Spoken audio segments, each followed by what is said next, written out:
இந்த November, December வந்துட்டாலே ம் நமக்கு இது பெரிய பிரச்சனை. October, November, டிசம்பர்ங்கிறது. 2015க்கு பிறகு நீங்க பாருங்க, எதுவுமே மழைக்காலம் கிடையாது. புயல் காலம் தான்.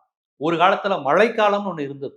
மாமழை போற்றுதும், மாமழை போற்றுதும் நம்ம நம்ம இலக்கியங்கள கொண்டாடிய அந்த மழைக்காலம். மழை வந்துருச்சு, மழை வந்துருச்சு அப்படின்னு பதற வேண்டிய ஒரு சூழல் வந்துருச்சு. இது 2015க்கு பிறகு.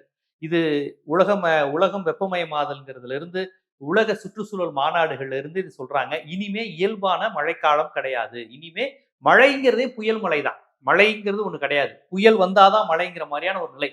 ஆக்சுவலி இது ரொம்ப மோசமா பூமி வெப்பமாறதுனால வரக்கூடிய ஒரு விஷயம். அதனால இது இப்படி வருதே அப்படின்னு நம்ம ஒண்ணுமே செய்ய முடியாது. அது யாருடைய ஆட்சி? திமுகவா, அதிமுகவா, காங்கிரஸா, பாஜகவான்னு யாரையும் நம்ம புயல் வருவதற்கு குற்றம் சாட்ட முடியாது. ஆனால் வந்ததற்கு பிறகு என்ன மாரியான நடவடிக்கைகள் எடுக்குறாங்க? கடந்த மழைக்காலங்களிலிருந்து என்னென்ன படிப்பினைகளை அவர்கள் கற்றுக்கொண்டார்கள்ங்கிறதிலிருந்து நம்ம விமர்சிக்கலாம், எதிர்பார்க்கலாம், கோரிக்கை வைக்கலாம், திட்டலாம். எல்லாமே பண்ணலாம்.